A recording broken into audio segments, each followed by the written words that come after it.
Guyana continues to work towards embracing the European Union's Forest Law Enforcement, Governance and Trade Action Plan. The plan sets out a range of measures available to the EU and its member states to tackle illegal logging around the world. As the country moves towards entering a Voluntary Partnership Agreement, or VPA, with the EU, significant steps are being taken to strengthen systems and bring stakeholders up to date with the new measures. In this episode, you will learn more about the requirements and technical specifications for the Flegt licenses and the Guyana Timber Legality Assurance System, GTLAS.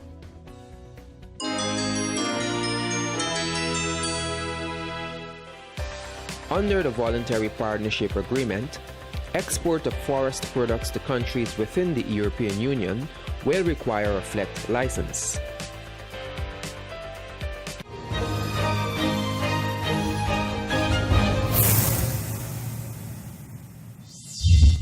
A Flegt license guarantees that timber from a voluntary partnership agreement country has been harvested, processed, and exported in accordance with national laws.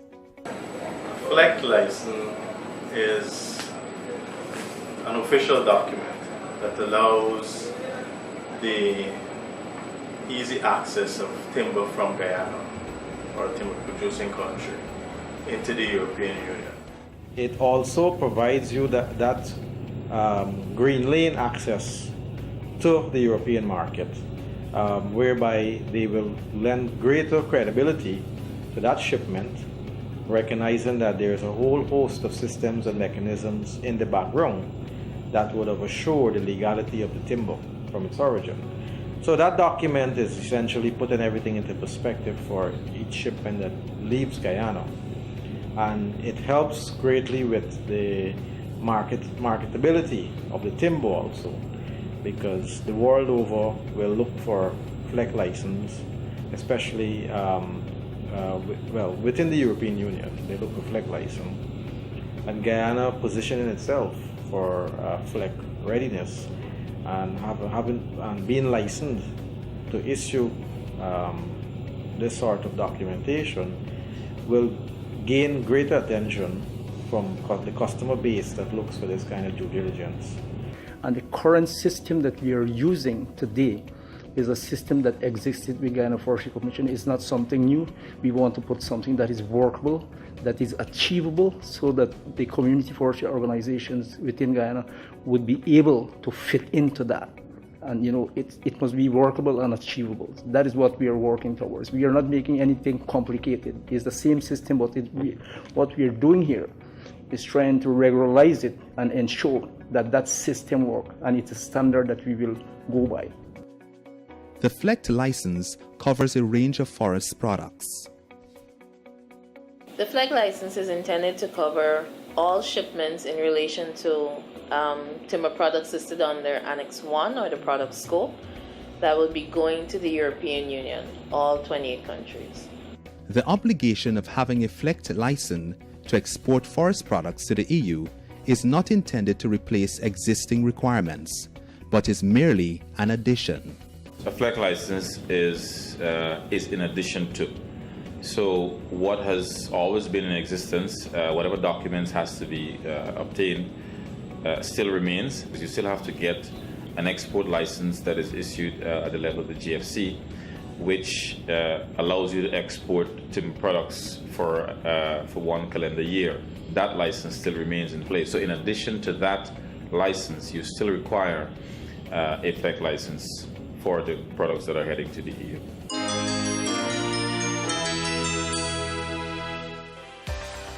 The Flegt Licensing Authority in a VPA partner country issues Flegt licenses for consignments of timber or timber products exported to the EU.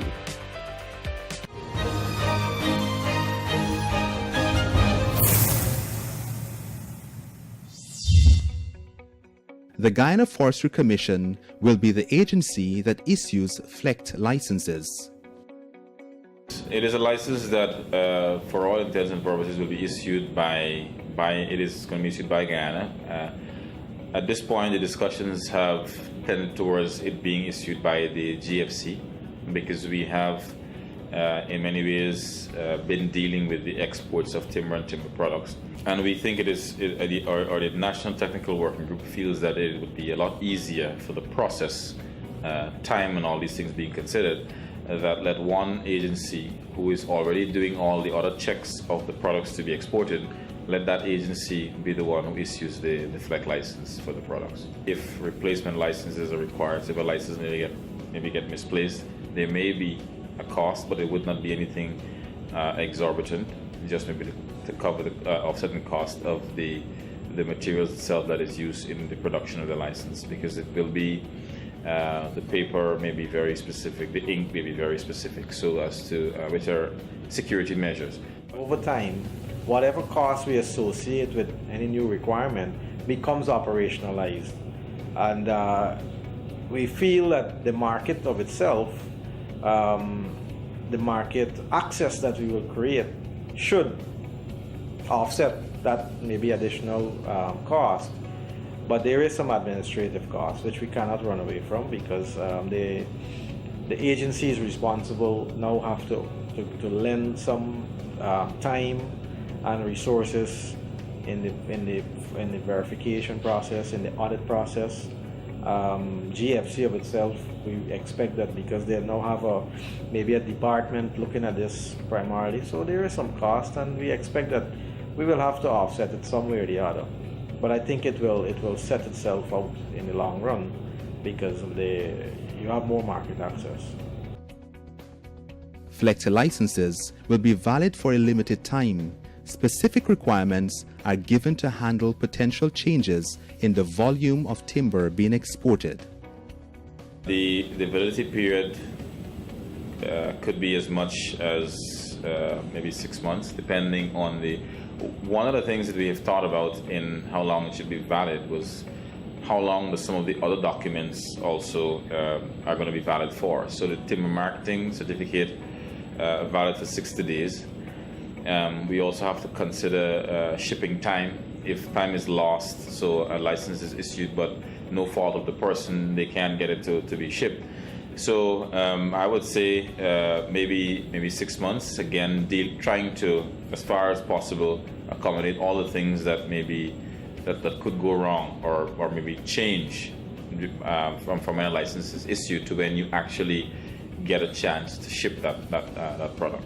But again, I think just to note that, because I think with that many people may think that in that length of time, you will give people an opportunity to tamper with or do something with the license. But what is important to note is once a license is issued, we will have a record of it that it has been issued, and we will also, as part of the system, know when that license would have been utilized.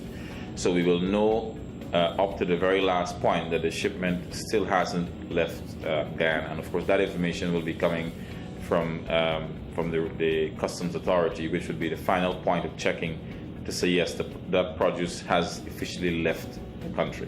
There is room for an extension to be done if a request is made within a reasonable time. And since the annex is not in its final stage, there's still room for suggestions as to whether the period should be longer or shorter. There are possibilities of licenses being amended, but that has to be, for that process to happen, it has to be communicated between the licensing authority in Guyana and the port authority in whatever country or destination that project is going to. So if a license is once it is changed, it can be transferred as such. Now, there may be need for amending a license. Let's say a name or maybe a volume may have changed. Let's say something got damaged, no fault of the person, but they want the remainder of that shipment to still go. You can then amend that license. But that is not something you can just take a pen and maybe just initial that you did it. It has to be a process, because it means, because how the system works is once a license is issued here, it is also communicated to the EU that this license was issued. So they're also expecting, or each license will have a unique number. So that number, let's say the number is 11234. License number 12334 has been issued by the Forestry Commission in Guyana. and therefore they are now on the lookout to receive that license. So up until that time, if that license then gets amended, whatever information was sent to them would also have to be amended so that the license 1, 2, 3, 4 it exists, but it now says this, and this is what has changed. So it will still come, but you'll understand the amendments before they arrive. So when you see them, it's not new to you in that sense. Changes can happen. The market situation, along with the logistics, is very dynamic. So it's something which I think we would want to look into in more detail. But we are aware that it's something that we need to address as a very vital part of the process, because we do not want to give any market in the European region the indication that there could be inconsistencies. When you are reasonably confident that what the volume is will not change, we are looking to then issue the Flegt license. So one of the things that will be done a little differently from the sort of traditional Forestry Commission customs export is that it comes to the Forestry Commission, it then goes to the Customs Authority, but we are not looking to issue that Flegt license just yet when you come to the Forestry Commission. When we're going to issue that license is when you go to the Customs Authority and it has been cleared for shipment. So we are now more confident that what is on that document will not be changed.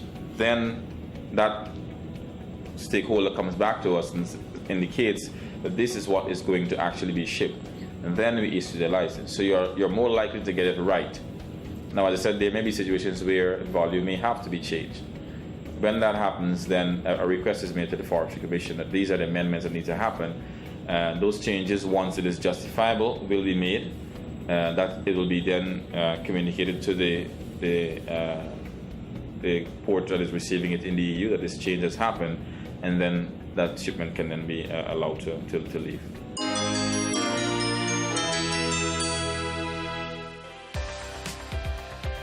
Once verified as legal, Guyana will issue Flegt licenses for timber products destined for the EU market.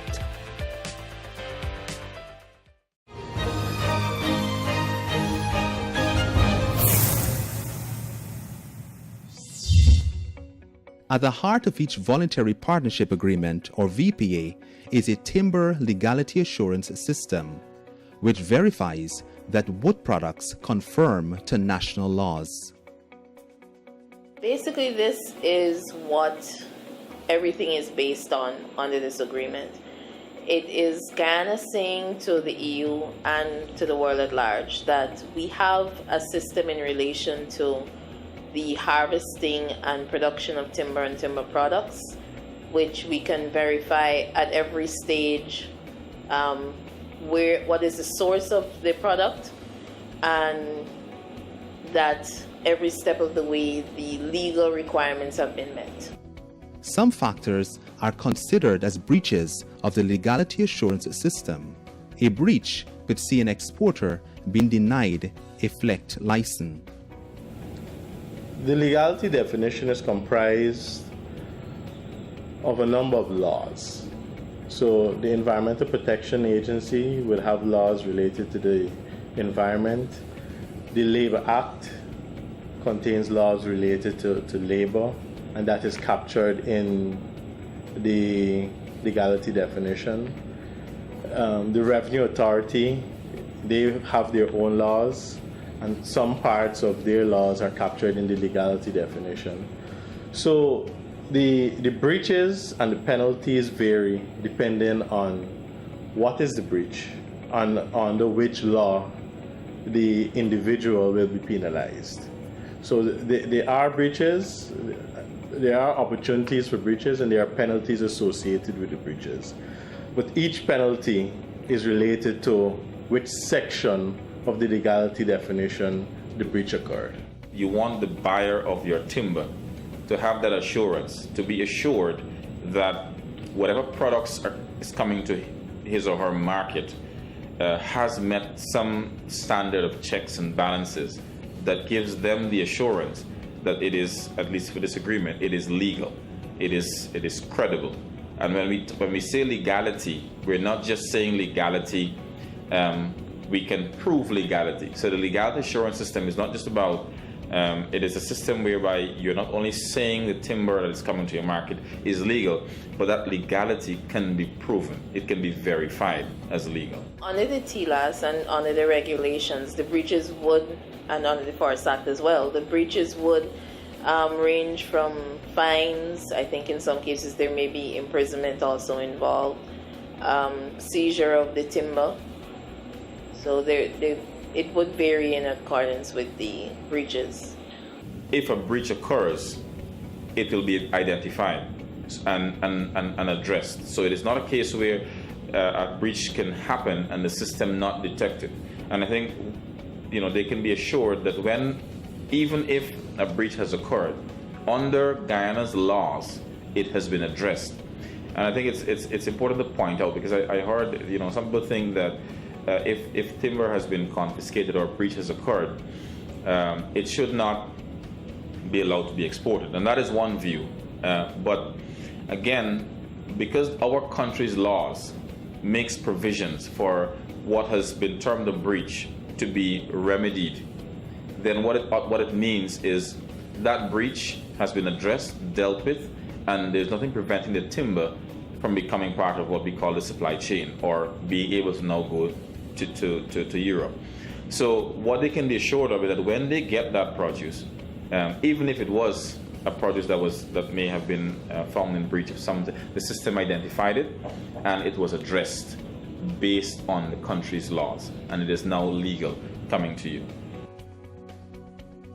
The purpose of the legality assurance system is to provide a reliable means to distinguish between legal and illegal produced forest products. GTLAS, therefore, plays an integral role in the VPA process.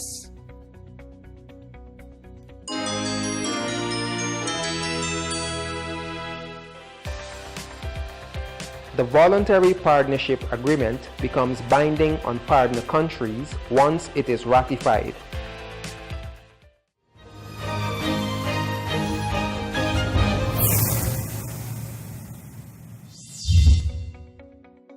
There are penalties associated with Guyana not meeting the requirements, or Guyana not upholding what they say they would do in the GTLAS.